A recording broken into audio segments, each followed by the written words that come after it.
Hey! Boa noite, galera. Sejam bem-vindos ao canal SimForce, aqui pela Twitch dessa vez. E hoje a gente vai fazer uma coisinha um pouco diferente aqui. A gente vai fazer uma entrevista ao vivo aqui com vocês. Depois eu vou editar a entrevista aqui, deixar mais compacta e até colocar algumas legendas aqui, porque estamos entrevistando um americano aqui hoje com a gente. Então, temos aqui Colin Alexander, da Academia GP. Ele corre lá no F1BC, na GT3.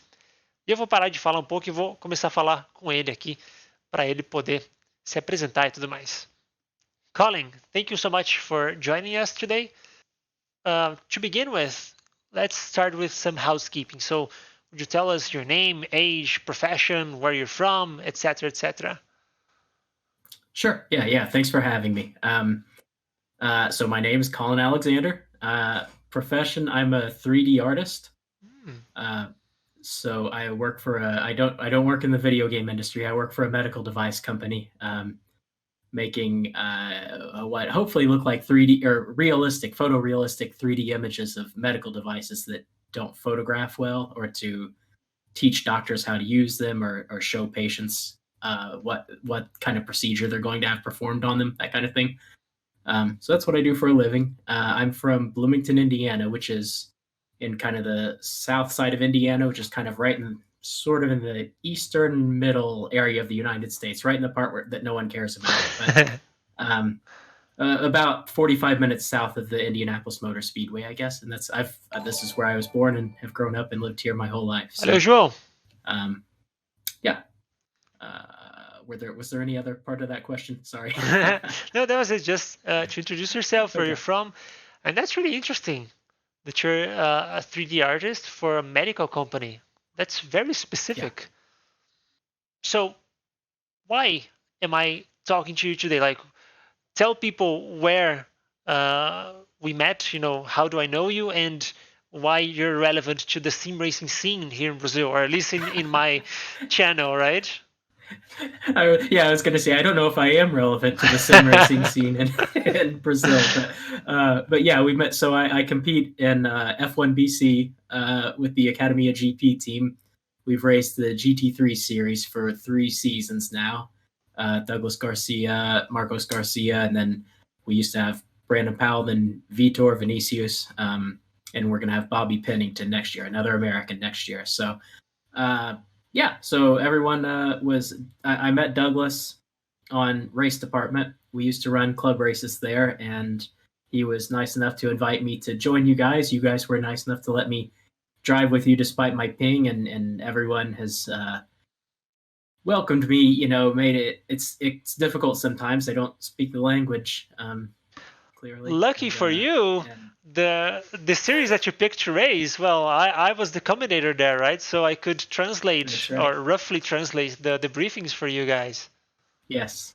Yeah, so that's made it possible for me to compete when I probably wouldn't be otherwise. I would have no idea what was going on. So yeah, it's been really great.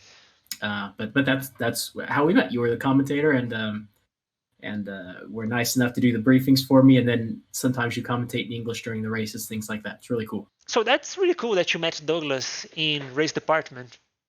But then, the first thing that comes to my mind when you tell me that you're racing F1BC is like, why here? Like, are there any sim racing leagues in the US? Yeah, there are.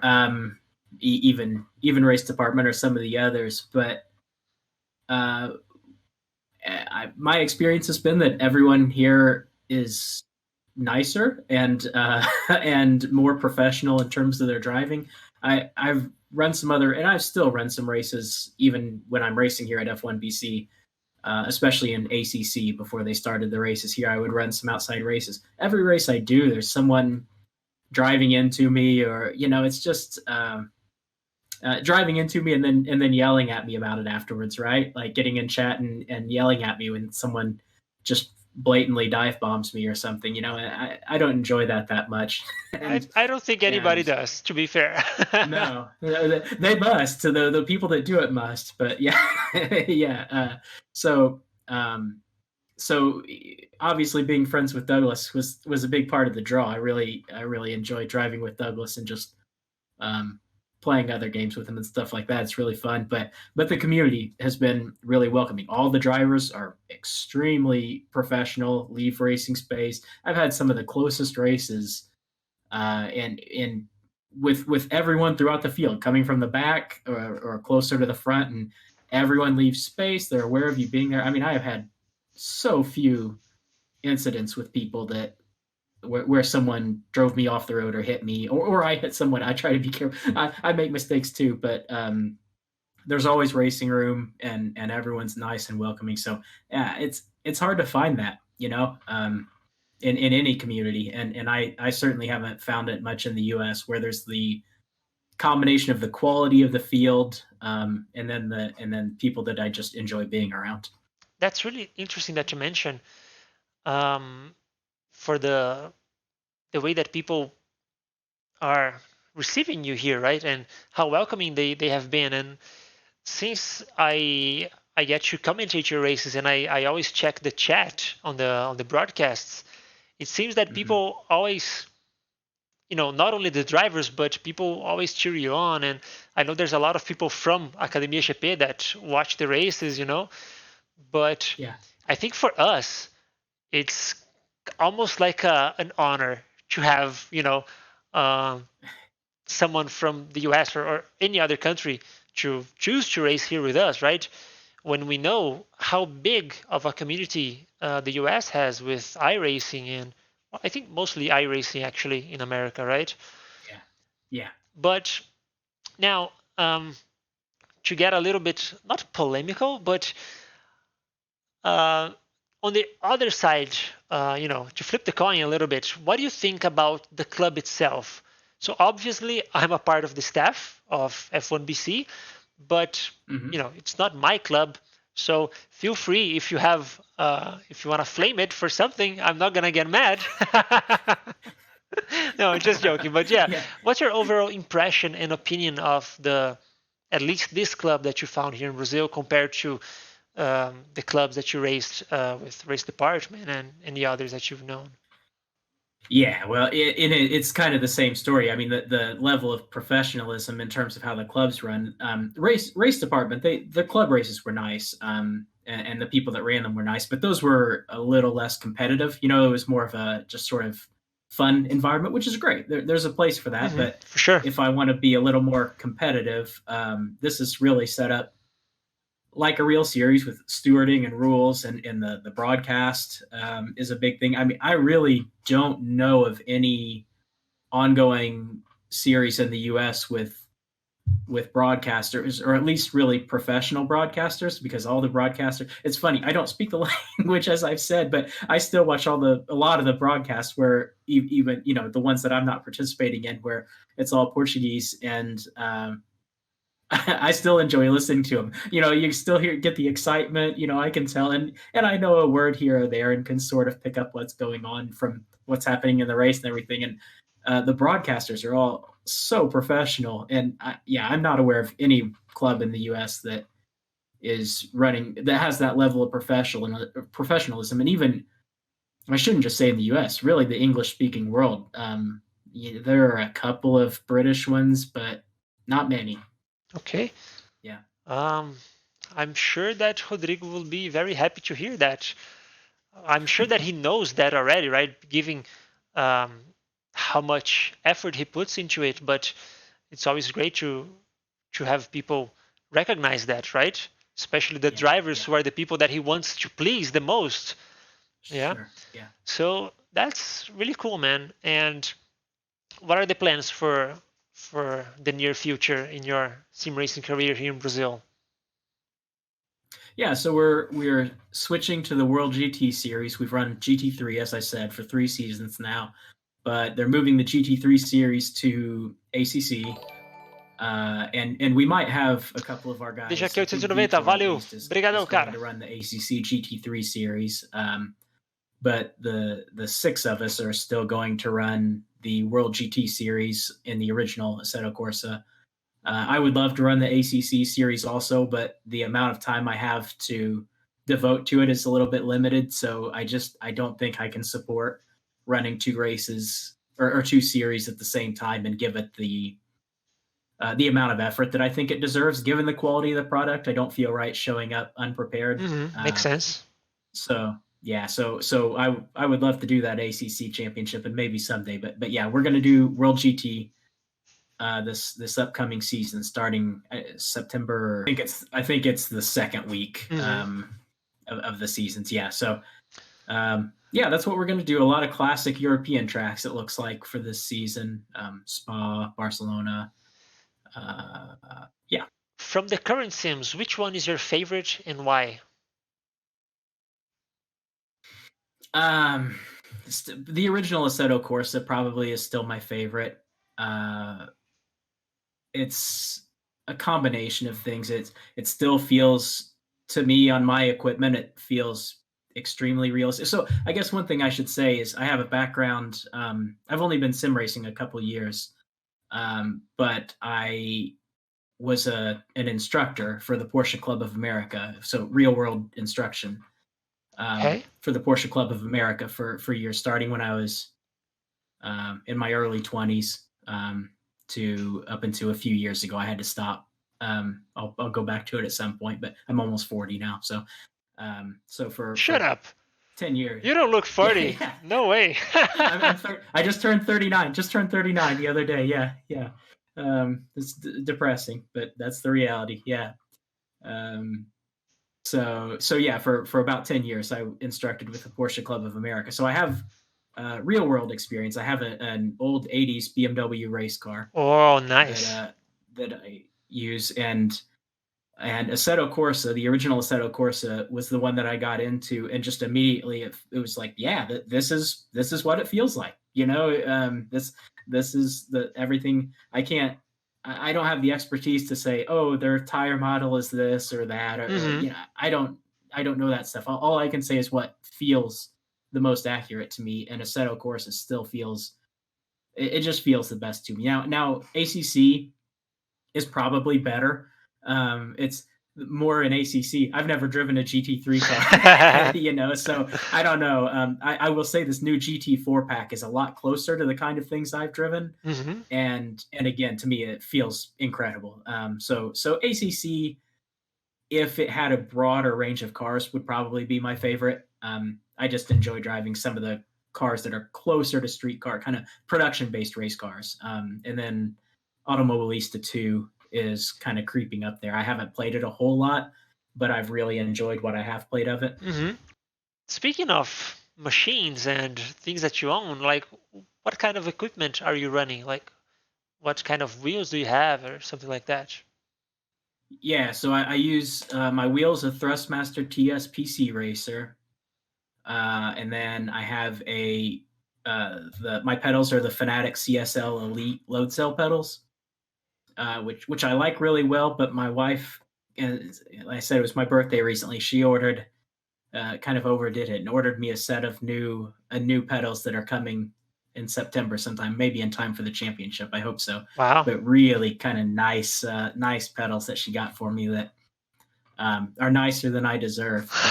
So should have some nice pedals coming in. I have an 80/20 aluminum rig. Everything's mounted to, and then an old seat out of a BMW that I had sitting around in an attic that was all torn up, that works fine for a driving seat. So yeah, Fanatic shifter. Sounds great. That's pretty much it. Yeah, I can show it later when we're driving if you want. Sure. Okay. Speaking of which, I guess that if you guys in the chat want to keep the questions coming, we are going to take a short break here, because we're going to transition to driving a little bit. So Colin and I are going to hop up in Automobilista 2 and drive around a little bit. The aim is not going to be to be the fastest driver out there, because I'm not. And we're going to be talking anyways. So yeah, if you guys would just excuse us for a moment, we'll be right back. Which race was the best for you, and which one do you think was the worst, But sure, yeah. So my best individual moments this year, towards the end of this season, and you'll have to forgive me because I can't remember which tracks all this happened at, but Douglas getting his first podium was super exciting, and then following after that, Douglas getting his first win, and I came in second that race. So our first Academy GP 1-2 was really exciting. That was probably the high point of the season for me. And then, of course, the race after that. Yeah. So was it the last race of the season where Douglas got the penalty? Maybe the next to last race where he let me by in the last corner. We almost ended that race parked next to each other arguing about who would get the podium position, because we stopped on track, both of us. We're saying, no, you go. No, you go. No. Okay. Fortunately, he was right about it, his penalty, and let me have the podium, and he did get a penalty. So I see. But that was all really fun. But especially the 1-2, and seeing Vitor and Vinicius and Marcos, actually, all of them kind of moving up the rankings was really cool too. We just had a good year as a team, so hopefully even better next year. Yeah, you guys kind of came out of nowhere, to be honest, in the championship. Yeah. And for us who are watching, that's really cool to see, because what we had been seeing before that was just a pure domination, of maybe one or two teams. And to see someone else, like an underdog, come up and try to bite them in the ass is really cool, really exciting. And go ahead. To be fair, a couple of the faster teams didn't finish the championship also, so that made us look a little bit better than we otherwise would have, maybe. But the thing I take away from that is, even with that team leaving, Hef that was still there and competing had 3 of the fastest drivers on the grid, and we were competing with those guys, So I do think even though those other fast guys left, I think we genuinely had the pace the last few races of the season. Well, I know you're wrapping up. I forgot to say, Thais asked about the low points also. That would be at Bathurst. At Bathurst this year, I just didn't have enough time to prepare. I hadn't done that many laps. I knew the track ahead of time, fortunately, but in Assetto Corsa, when you're going really fast, if you just give the wall the slightest brush, it just destroys your front suspension. And I did it twice in that race. So the first time I went back out and drove, but the last time was right at the end of the race, and I had to retire. It's my first ever retirement with F1 BC. And then at the end of the season, I lost 4th place by 1 point. So if I could have finished that race, I would have finished a position higher in the championship. This AI is so... Thanks to the Academy of GP guys that have been with me and helped me out, and then especially to you, Bruno, for doing this for me, and all you've done for me in the F1 BC series, because, as I said at the beginning, don't think it would be possible without you doing all that translation for me and the briefings and everything, and I'm sure that's a lot of work for one person. One person to do, and only one person getting to enjoy the results of it, so I do really appreciate that. And then all the drivers that I get to race with, the Hef guys are always really nice to me. The Vacuum guys were cool. So and Hat Trick also, those guys are really cool, really nice to me. So really appreciate all those guys. Rodrigo, of course, for being nice, and then all the people that cheer for us. Thais is always there cheering for us, and Leia, Princess Leia, Douglas's mom. And just everyone that's everyone that's watching us tonight, and really just, I can't say enough how much I've enjoyed getting to experience some of the culture of Brazil through the at least a small portion of it, the racing culture anyway. I've really enjoyed it. I'd like to visit sometime. So I think That's it for today, man. Thank you so much again. This was really fun. I hope we get to do some more, I don't know, some more stuff together. Oh, right, something that I wanted to tell you and everyone in general. The idea behind this, that I wanted to interview you, like we said in the beginning, who are you in the Brazilian racing scene, right? And I think that's exactly the point, because I'm sure that you may have heard of a couple of big sim races in Brazil already through Academia GP or whatever. And those guys are everywhere. Everyone knows them here in Brazil, and I don't think we need more FaceTime with them. No, I'm joking, of course, but I would like to bring light to some of the newer people in sim racing. So for you especially, because you're an American, that's so different for us. But there are a couple of rookies that were racing in the Mini Cooper series that I want to interview too, because I think that's a great incentive for them and for new people to come up and get involved. So that's it, man. Well, I appreciate the opportunity. You giving me the opportunity to do it and get out there and talk to people. It's really fun, and I really enjoy hanging out with you. I'll try to make more of the fun races that you do here, and maybe we can play some Fall Guys too. Valeu, galera que tá aqui no chat. João, brigadão aí. Todo mundo que tá aqui, o Douglas, Thaís, a Midori que passou por aqui, o Rodrigo Vicente da Eleven TV. Valeu demais todo mundo que tá acompanhando aí, tá só quietinho assistindo. Muito obrigado, espero que vocês tenham uma ótima noite pelo canal SimForce. Meu nome é Bruno e eu vejo vocês na pista.